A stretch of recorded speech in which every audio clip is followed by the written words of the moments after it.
पिछले पार्ट में अब तक हमने देखा था कि हेक्योंग को वूजिन की मदद से जंगवुक की सच्चाई पता चल जाती है कि जंगवुक हमेशा उसे धोखा देता आया है और हमेशा उसका इस्तेमाल करता है, जिसके कारण हेक्योंग को काफी गुस्सा आ जाता है और वो जंगवुक पर हमला कर देता है। तो आज के चैप्टर में हम हेक्योंग और जंगवुक के रिश्ते की शुरुआत के बारे में जानेंगे। चैप्टर 10 की शुरुआत होती है पास्ट के एक सीन से, जब हेक्योंग ने नई नई कंपनी में काम करना शुरू किया था। उस समय उसका एक बॉयफ्रेंड था जो हमेशा अगर उसे परेशान करता था, उसके पैसे छीन कर ले जाता था और हमेशा ही गैम्बलिंग करता था, जिसके कारण एक दिन हेक्योंग ने गुस्से में उससे ब्रेकअप कर लिया। पर वो लड़का नहीं सुधरा और उसके ऑफिस के सामने आकर तमाशा करने लगा और हेक्योंग के लाख समझाने पर भी वो नहीं रुका और भी ज्यादा भड़क गया और हेक्योंग को सुनाने लगा, जिस पर हेक्योंग को भी गुस्सा आ गया और वो गुस्से में उससे कह देता है कि तुम हमेशा ही गैम्बलिंग करते हो और आकर मुझसे मेरे पैसे उधार ले जाते हो। क्या तुमने आज तक कभी भी मुझे पैसे लौटाए हैं? तुम खुद कमाकर अपने पैसे क्यों नहीं वेस्ट करते हो? मेरे पैसे क्यों तुम बर्बाद करने पे तुले हो? और इतना कहने के बाद हेक्योंग वहां से जाने लगता है। पर इतना कुछ सुनने के बाद उस लड़के के तो खून में आग लग जाती है और गुस्से में वो हेक्योंग का हाथ पकड़ लेता है। पर इतनी ही देर में वहां पर जंगवुक आ गया था। तो ये वो वक्त था जब ये दोनों एक दूसरे को अच्छे से नहीं जानते थे और जंगवुक बस हेक्योंग का बॉस था। और अपने बॉस को वहां पर देखकर हेक्योंग काफी ज्यादा डर जाता है और कहता है, आखिर यहाँ पर मेरे बॉस क्या कर रहे हैं? जंगवुक को वहां आता देखकर वो दूसरा लड़का गुस्से में वहां से चला जाता है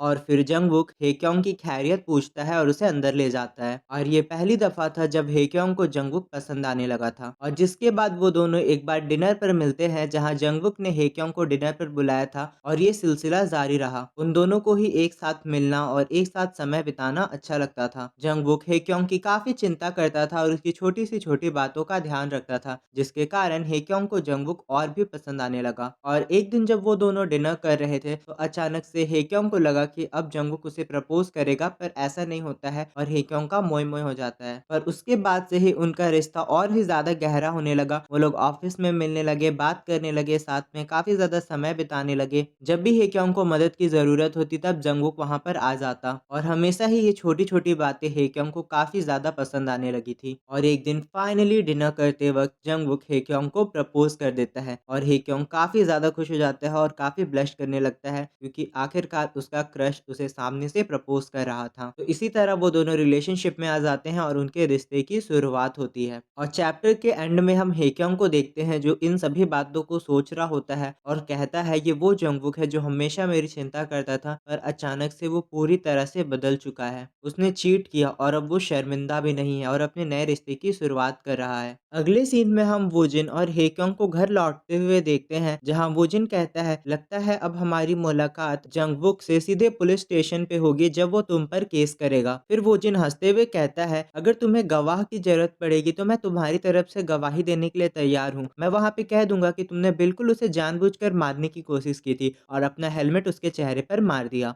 और मैं कहूंगा उन्हें कि तुम मासूम हो, तुमने जानबूझकर उसे मारने की कोशिश नहीं की। वोजिन की बातों से हेक्योंग को काफी गुस्सा आ जाता है और वो कहता है, क्या तुम मरना चाहते हो यहाँ पर? अब हेक्योंग वोजिन से पूछता है, पर तुम जंगवुक को कैसे जानते हो? जिस पर वोजिन उसे बताता है कि हमारे पेरेंट्स क्लोज हैं, हम दोनों एक दूसरे को अपने पेरेंट्स की वजह से जानते हैं। फिर हम हेक्योंग को अपने ही ख्यालों में खोया हुआ पाते हैं। वो सोच रहा होता है, आखिरकार मेरे और जंगवुक के बीच में सब कुछ खत्म हो गया और अंत में मैं ही हर्ट हूँ, मैं ही डिसअपॉइंटेड और गुस्सा हूँ। मुझे अपने सबसे प्यारे इंसान से धोखा मिला और मुझे नहीं लगता है कि अब मैं किसी और पर भरोसा करूंगा या भरोसा करना चाहूंगा। अब अगले सीन में हम देखते हैं वोजिन हेक्योंग को उठाकर घर ला चुका होता है, जहां सोह्यून वोजिन से पूछता है आखिर ह्यूंग को क्या हुआ, जिस पर वोजिन उसे बताता है कि हम रास्ते में मिले थे पर ह्यूंग सो चुके हैं, तो मैं उन्हें उनके कमरे तक छोड़ने जा रहा हूँ। जिसके बाद वोजिन हेक्योंग को उसके कमरे में लाकर लेटा देता है। तभी सोह्यून वोजिन को बताता है कि ह्यूंग ने मुझे कहा है कि वो इस घर को छोड़कर चले जाएंगे, वो हमारे साथ नहीं रहना चाहते हैं। जिस पर जो वोजिन होता है वो हंसने लगता है और कहता है, हाँ मैं जानता हूँ ह्यूंग ऐसा ही कहेंगे, आखिर मैं जो यहाँ पर रहता हूँ, हम दोनों साथ नहीं रह सकते हैं क्योंकि ह्यूंग मुझसे काफी ज्यादा नफरत करते हैं। जिस पर सोह्यून वोजिन से पूछता है, आखिर ऐसा क्यों? हेक्योंग तुमसे नफरत क्यों करता है? जिस पर वोजिन बताता है, मुझे नहीं पता, हेक्योंग शुरू से ही मुझसे नफरत करता है।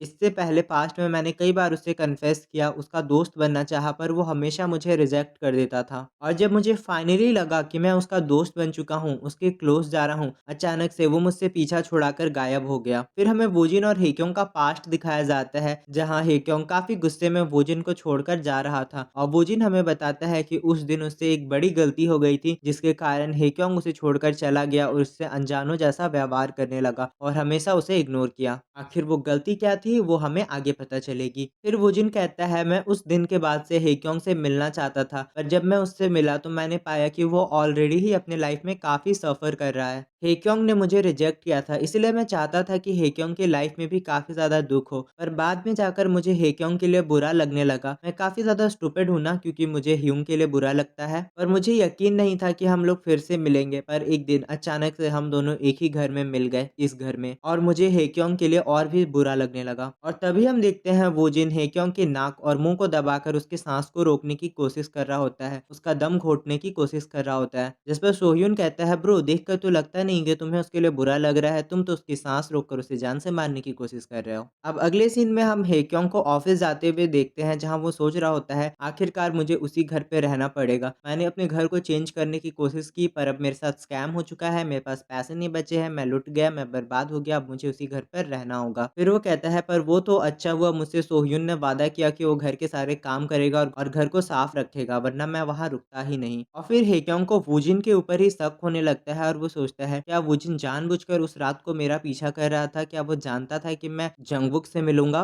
क्या वूजिन ने उस रात को जो भी हुआ था वो प्लान किया था। मुझे वूजिन पर भरोसा नहीं है, मुझे नहीं समझ आता है कि वो कब क्या कर दे, मैं उसे समझ नहीं पाता हूँ। खैर जो भी हो उस दिन जो भी हुआ वो काफी ज्यादा अजीब था, मुझे बिल्कुल नहीं लगा था मैं अपने अंदर इतनी हिम्मत ला पाऊंगा कि मैं जंगबुक का सामना कर सकूं। पर अंत में आखिरकार वूजिन ने मेरी मदद की और मैंने जंगबुक को अच्छा सबक सिखाया। पर अभी भी एक बात वो पहले जैसी ही रहेगी कि मैं वूजिन को अपने पास आने नहीं दे सकता, चाहे कुछ भी हो जाए मैं वूजिन को अपने पास तो नहीं आने दूंगा। तो अगले सीन में हम हेक्योंग के ऑफिस का सीन देखते हैं जहाँ के सीईओ अपनी बेटी के शादी के सारे प्लान को कैंसिल कर रहे थे और वहीं उनके ऑफिस में हम जंगबुक को पड़ा हुआ पाते हैं जिसके आसपास काफी खून फैला हुआ था। जहां हम देखते हैं सीईओ को पता चल चुका होता है कि जंगबुक ने उसकी बेटी के साथ भी धोखा किया है, इसीलिए वो उसे मारता है और कहता है तुम्हारी हिम्मत कैसे हुई मेरी बेटी के साथ धोखा करने की, तुम्हारे शरीर में काफी ज्यादा आग है ना, चलो मैं उसे बुझा देता हूँ। और सीईओ उससे कहता है अगर मुझे तुम्हारी असलियत पता होती तो मैं कभी भी अपनी बेटी की शादी तुमसे तय नहीं करता। फिर वो जंगबुक के पैंट के ऊपर पैर रखता है और उससे कहता है क्या तुम अपनी इस चीज पर काबू नहीं कर सकते। और जंगबुक बस उससे माफी मांग रहा होता है जिस पर सीईओ काफी गुस्से में कहते हैं अब यहाँ से निकल जाओ, हमारे बीच में कोई भी रिश्ता नहीं होने वाला है, मेरी बेटी तुमसे कभी भी शादी नहीं करेगी। वो ये कहकर जंगबुक को वहां से निकलवा देता है और ये बात ऐसे ही घूमते घूमते पूरे ऑफिस में फैल जाती है जंगल की आग की तरह और सभी लोग इस बारे में ही बात कर रहे होते हैं कि सीईओ ने जंगबुक को पीटा और शादी भी कैंसिल कर दी। वो सभी लोग जानना चाहते थे कि आखिर हुआ क्या, लेकिन किसी को कुछ भी पता नहीं होता है। और वहीं पर बैठा हेक्योंग सोच रहा होता है जंगबुक के साथ तो ऐसा ही होना चाहिए था, अच्छा हुआ वो कमीना यही डिजर्व करता था। फिर हेक्योंग सोचता है चाहे वो सीईओ की बेटी हो या किसी की भी बेटी, वैसे इंसान के साथ अगर वो शादी करती तो उसकी लाइफ बर्बाद हो जाती, अच्छा हुआ वो लड़की बच गई। इतनी ही देर में एक इंसान हेक्योंग के पास से गुजरता है पर उसका वॉलेट वहीं गिर जाता है तो हेक्योंग उसे रोकता है और उसे उसका वॉलेट देते हुए कहता है भाई तुमने ये गिरा दिया। और वो जो दूसरा आदमी होता है वो हेक्योंग को काफी ही अजीब तरह से देख रहा होता है और काफी बुरी तरह से घूर रहा होता है और हेक्योंग को भी नहीं समझ आता कि आखिर ये इंसान उसे इस तरह क्यों घूर रहा है। और फिर अंत में हेक्योंग कहता है ओ भाई कुछ बोल भी ले, घूरता ही रहेगा क्या।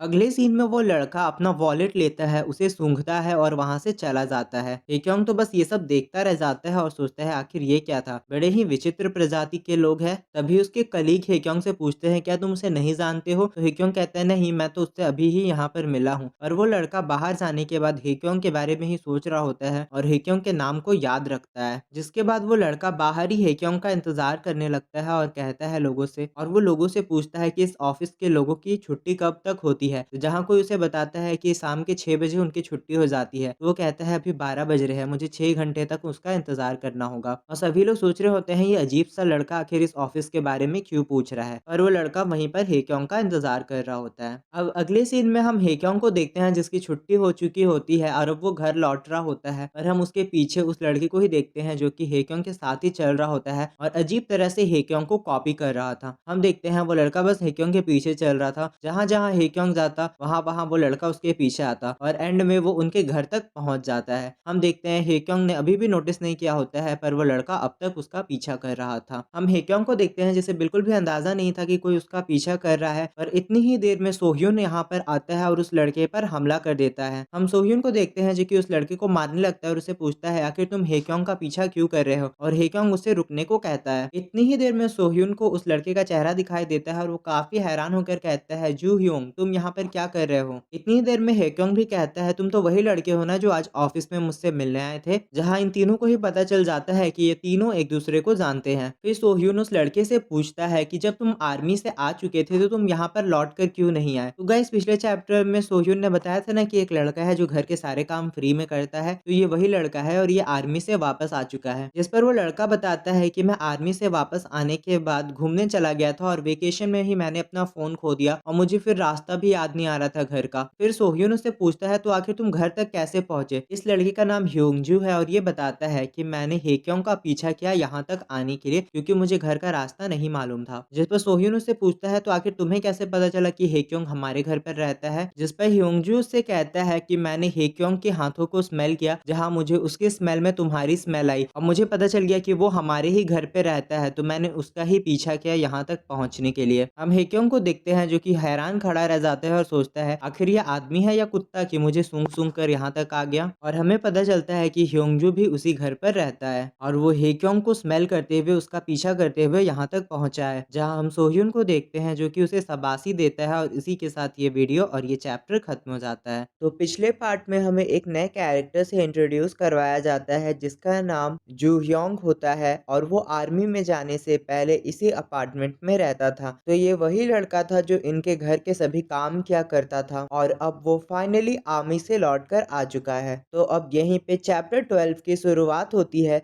जहां हम हेक्योंग को घर के अंदर आते हुए देखते हैं जिसके पीछे ये दोनों लगे पड़े थे, जो कि अंदर आते ही स्टार्ट हो चुके थे। हम देखते हैं अचानक से हेक्योंग को अजीब लगता है और वो पीछे पलटकर देखता है और काफी ज्यादा हैरान रह जाता है। उसके सामने एक काफी प्रीमियम नजारा था, जहां सोह्यून जू ह्योंग से कहता है कि हमें हेक्योंग देख रहा है, पर वो दोनों फिर भी उस चीज को कंटिन्यू करते हैं। जहां हम हेक्योंग को काफी अजीब तरह से उन्हें देखते हुए देखते हैं और वो कहता है भाई लोग ये करने के लिए तुम्हें एक कमरे को बुक करना चाहिए था ना, अपने कमरे में जाओ, यहाँ क्या कर रहे हो, मैं ये सब नहीं देखना चाहता। हेक्योंग सोच रहा होता है क्या दिन आ गए हैं, क्या क्या देखना पड़ रहा है अब इस घर में। तभी कोई आकर हेक्योंग से टकराता है और हेक्योंग हैरान होकर पीछे पलटता है, जहाँ हम देखते हैं कोई और नहीं कीहुन आया होता है। कीहुन को वहाँ पर देखकर हेक्योंग काफी हैरान हो जाता है। तभी सोह्यून और जूह्योंग की भी नजर उस पर पड़ती है और जूह्योंग सोह्यून से पूछता है वो कौन है, क्या वो तुम्हारा न्यू रूममेट है। जिस पर सोह्यून उससे कहता है मेरा उससे कोई भी लेना देना नहीं है, मैं उसे नहीं जानता हूँ। सोह्यून के ऐसा कहते ही हम देखते हैं कीहुन काफी ज्यादा गुस्सा हो जाता है, पर इससे पहले कि वो कुछ कर पाता है हेक्योंग उसे घर से बाहर निकाल देता है। फिर हम देखते हैं हेक्योंग उसे खींचते हुए घर से बाहर ले आता है और उसे समझाने की कोशिश करने लगता है, पर कीहुन तो काफी ज्यादा गुस्सा कर रहा होता है, जिससे हेक्योंग को भी गुस्सा आ जाता है और कहता है इस लड़के की प्रॉब्लम क्या है, ये मेरी बात सुनता ही नहीं है। फिर हेक्योंग कीहुन को समझाने लगता है कि मुझे नहीं पता है कि तुम्हारे और सोह्यून के बीच में कैसा रिश्ता है या तुम दोनों एक दूसरे के क्या लगते हो, पर इस तरह वहां जाकर झगड़ा करना एक काफी गलत आदत है और मैं वहां तुम्हें मारकाट मचाने तो नहीं दे सकता था, इसलिए मैं तुम्हें बाहर लेकर आया हूँ ताकि मैं तुम्हें समझा सकूं।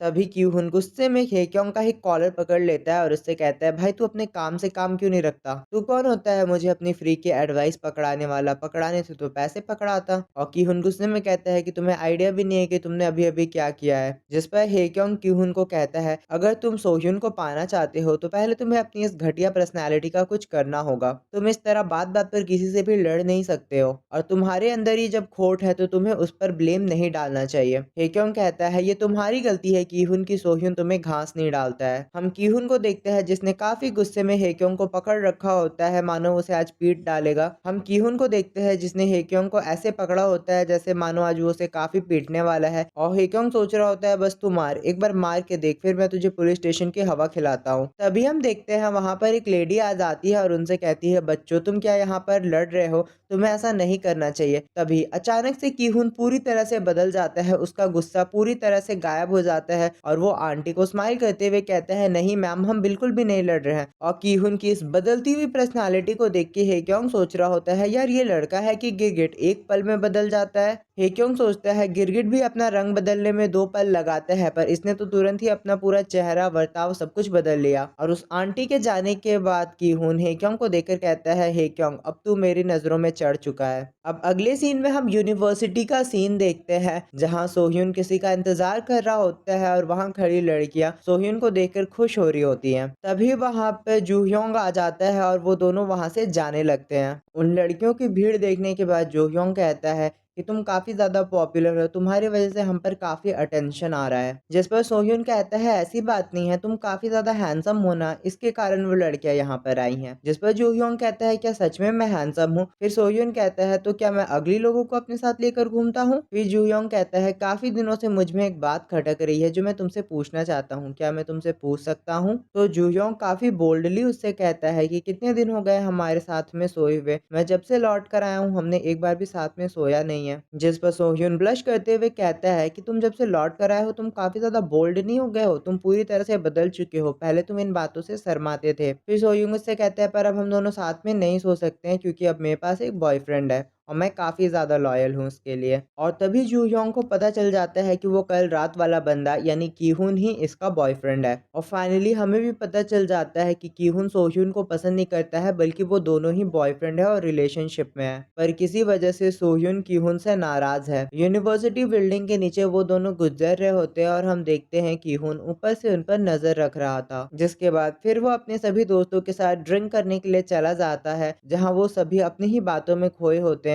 जिस पर एक लड़का काफी एक्साइटेड होते हुए अनाउंस करता है कि संघ्यून यहाँ पर आने वाला है। और फिर वो लड़का कहता है कि संघ्यून एक काफी बड़ा और बहुत ही पॉपुलर मॉडल है, उसकी हाइट भी काफी अच्छी है और वो बहुत ही ज्यादा हैंडसम है। तभी की-हून के सभी दोस्त की-हून को कहने लगते हैं कि हमारा की-हून भी किसी से कम नहीं है, वो भी काफी ज्यादा हैंडसम है। अगर की-हून अभी अपना करियर बदलकर मॉडलिंग में चला जाए तो वो सबसे पहले ही टॉप पर पहुंच जाएगा। वहाँ सभी उसके दोस्त ये नोटिस कर चुके होते हैं कि की-हून किसी बात से परेशान है, इसीलिए वो उसे चीयर अप करने की कोशिश कर रहे होते हैं और वो उससे पूछते हैं कि क्या तुम अभी भी सोह्यून के घर पर रहते हो? जहाँ ये लोग उसी अपार्टमेंट की बात कर रहे हैं जहाँ सोह्यून, हे-क्योंग और वो सभी लोग रहते हैं। की-हून के दोस्त उससे पूछते हैं कि क्या वहाँ पर कोई नया रूममेट आया है तुम्हारे साथ रहने को? जिस पर की-हून कहता है कि हाँ, एक नया लड़का रहने आया है जिसे तुम सभी लोग जानते होगे। क्या तुम्हें हमारे डिपार्टमेंट का हे-क्योंग याद है? वहाँ की-हून हे-क्योंग का नाम लेता है और यहाँ ट्रेन के अंदर हे-क्योंग की नींद खुलती है, जो ऑफिस से घर लौटकर आ रहा होता है। आज हे-क्योंग काफी ज्यादा थक चुका था, इसीलिए वो सीधे ही सोने के लिए चला जाता है और वो सोचता है आज घर में इतनी शांति क्यों है, कोई है क्यों नहीं? फिर हे-क्योंग कहता है खैर मुझे क्या, आज वैसे भी मैं काफी कमीनों से मिला हूँ, मुझे और लोगों की शक्ल नहीं देखनी है। जिसके बाद वो सीधे ही सोने के लिए चला जाता है और कहता है कि आज मैं बहुत ही ज्यादा थक चुका हूँ। और कुछ देर में हम देखते हैं कि हे-क्योंग को नींद आ जाती है। जिसके बाद फिर हम देखते हैं कि कोई हे-क्योंग को नींद में टच कर रहा होता है और उससे क्लोज जाने की कोशिश कर रहा होता है, जो कि कोई और नहीं वूजिन होता है, जो कि हे-क्योंग को नींद में ही किस कर लेता है। हे-क्योंग तो नींद में होता है पर वो फिर भी इस किस को फील कर पा रहा था। जिसके बाद जब हे-क्योंग की नींद खुलती है तो उसे लगता है कि उसने ये सपना देखा है और अभी हमें नहीं बताया जाता कि ये एक सपना था या रियलिटी। जिसके बाद फिर हे-क्योंग खुद को ही कोसने लगता है कि आखिर उसे इस तरह के अजीब से सपने क्यों आ रहे हैं, क्या वो पागल हो चुका है, उसे वूजिन का सपना कैसे आ सकता है। फिर हे-क्योंग सोचता है कि शायद आज मैं काफी ज्यादा थक चुका हूँ, इसीलिए मुझे वूजिन का सपना आ रहा है, मुझे जल्दी से जाकर नहा लेना चाहिए। जिसके बाद हे-क्योंग जाकर नहाने वाला होता है कि तभी अचानक से उसके सर पर कुछ गिरता है और वो हैरान हो जाता है और हम देखते हैं उसके सारे एडल्ट टॉयज वहाँ पर गिर चुके होते हैं, जो कि वो जंगकुक के घर से लेकर आया था। अब उन चीजों को देखकर तो हे-क्योंग की आंखें फटी की फटी रह जाती हैं क्योंकि वो काफी ज्यादा थे नंबर्स में और वो सोच रहा होता है आखिर मैं इन सभी चीजों को यहाँ पर लेके ही क्यों आया। तभी हे-क्योंग का पैर उनमें से एक पर पड़ता है और वो गिर जाता है, जहाँ हम देखते हैं हे-क्योंग अपने टॉयज के साथ इस तरह से गिरा हुआ होता है। पर तभी वहाँ पर वूजिन आ जाता है जो कि हे-क्योंग को इस हालत में देख लेता है। फिर हम देखते हैं कि वूजिन तुरंत ही उसके पास चला जाता है और हे-क्योंग तो सर से पानी पानी हो रहा होता है और वो कहता है कि मुझे छोड़ दो, मुझे जाने दो, पर वूजिन उसे नहीं छोड़ता। फिर वूजिन तुरंत ही उन टॉयज को उठा लेता है और हे-क्योंग से पूछता है कि हम एक घर में रहते हैं पर तुमने अपना कमरा भी लॉक नहीं किया ये सब करने से पहले, ये तो काफी गलत बात है ह्योंग। फिर वूजिन उससे कहता है कि क्या तुमने जानबूझ करके अपना कमरा लॉक ब्लॉक नहीं किया था कि मैं यहाँ पर आ जाऊँ और ये सब करते हुए तुम्हें देख लूँ। और जो हेक्योंग होता है वो तो सर में से पानी-पानी हो चुका होता है और पूरी तरह से लाल हुआ पड़ा होता है और वो उससे कहता है कि अपनी बकवास करना बंद करो। जिसके बाद हेक्योंग उन सभी को इकट्ठा कर लेता है और शर्मिंदा होकर उन्हें देख रहा होता है। तभी वूजिन उससे कहता है कि इन चीज़ों का इस्तेमाल करो मेरे सामने। जिस पर हेक्योंग एक बार फिर से शर्माते हुए कहता है, मैं तुम्हें कह रहा हूँ ना कि मैं उन्हें इस्तेमाल नहीं कर रहा था, वो गलती से गिर गए यहाँ पर। आखिर मुझे एक ही बात तुम्हें कितनी बार समझानी पड़ेगी?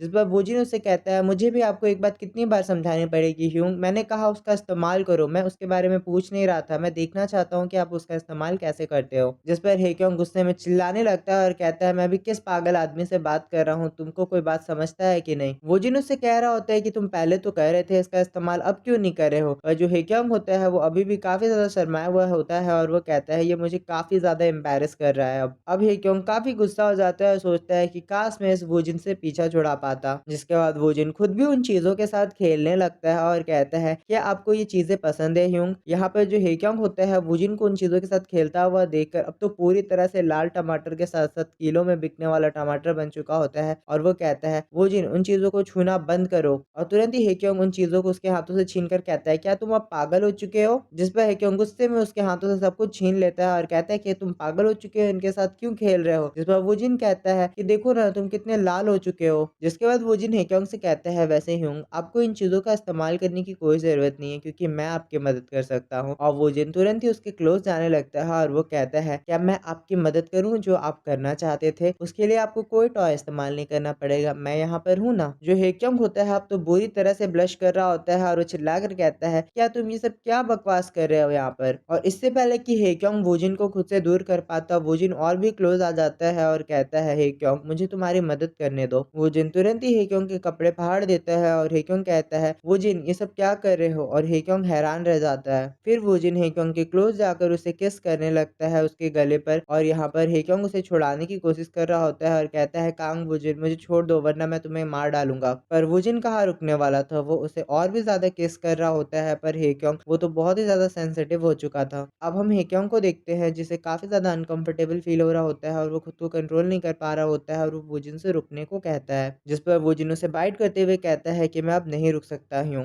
तब हेक्योंग कहता है कि मैं चाहता हूँ कि तुम रुक जाओ, पर वुजिन कहता है पर तुम्हारी बॉडी ऐसा नहीं चाहती है, वो और भी क्लोज जाना चाहती है। जिसके बाद फिर हम हेक्योंग को काफी ज्यादा ब्लश करते हुए देखते हैं। वो वुजिन को रोक ही नहीं पा रहा होता है पर तभी अचानक से वुजिन उसे टच करता है कहीं पर और हेक्योंग तुरंत ही उसे खुद से दूर कर देता है और कहता है, रुक जाओ अब काफी ज्यादा हो रहा है तुम्हारा मजाक। जिसके बाद फिर हम देखते हैं अचानक से वुजिन हेक्योंग को किस करने के लिए आगे बढ़ जाता है। वो उसे किस करने के लिए जा रहा होता है और वो दोनों काफी क्लोज चले जाते हैं पर तभी हम देखते हैं हेक्योंग उसे लात मारकर खुद से दूर कर देता है। और यहाँ पर वुजिन हंसते हुए उससे कहता है, क्या हुआ, क्या तुम मुझे किस नहीं कर सकते? मैं तो बस तुम्हारी मदद कर रहा था, मैं तुम्हारी हेल्प करना चाहता था। पर तभी अचानक से वुजिन हैरान हो जाता है और काफी सीरियस नजर आता है क्योंकि वो देखता है कि हेक्योंग अब उसे इग्नोर कर रहा था और हेक्योंग उससे कहता है कि मुझे किस मत करना, चाहे कुछ भी हो जाए मुझे किस मत करना। फिर हेक्योंग उससे कहता है, क्या तुम कभी भी मेरी लाइफ में एक बार भी बात सुनोगे? मैं तुम्हें जब भी कुछ करने को मना करता हूँ तुम वो क्यों करते हो? तभी हम वुजिन को देखते हैं जो कि अचानक से स्माइल करने लगता है और हंसने लगता है। हेक्योंग उसकी इस हंसी से काफी हैरान हो जाता है पर हम वुजिन को देखते हैं जो कि बहुत ही ज्यादा हंस रहा होता है। जिस पे हेक्योंग कहता है, क्या तुम्हारा ऊपर वाला सटक चुका है जो तुम इतना ज्यादा हंस रहे हो? पर वुजिन और भी हंसने लगता है और कहता है कि तुम काफी ज्यादा फनी हो ह्यूंग। फिर वो हंसते हुए रुक जाता है और उससे कहता है कि तुम मुझे किस नहीं कर सकते हो, है ना हेक्योंग? फिर उसके चेहरे पर एक इविल स्माइल आ जाती है और वो कहता है, तो ये बात सच है, तुम्हारे जिंक्स की बात सच है। और हेक्योंग काफी हैरान हो जाता है और सोचता है कि क्या उसे जिंक्स के बारे में पता है, क्या उसे पता है कि मेरी मनहूसियत क्या है और जब मैं किसी को किस करता हूँ तो क्या होता है? पर आखिर उसे कैसे पता चला? क्या उसे ये सब बात जंगबुक ने बताई है? फिर हम हेक्योंग को परेशान पाते हैं और वो काफी ज्यादा सैड हो जाता है और वहां पर वो वुजिन की तरफ देखने लगता है और वो सोचता है कि शायद वुजिन उसे बता दे। पर हम वुजिन को देखते हैं जो कि इविल स्माइल करते हुए हेक्योंग की तरफ देख रहा होता है और वो उससे कहता है, तो ये बात सच है ना? और ये भी बात सच है ना कि ये मेरी वजह से हुआ? तुम्हारे लाइफ में ये मनहूसियत, ये जिंक्स मेरी वजह से आई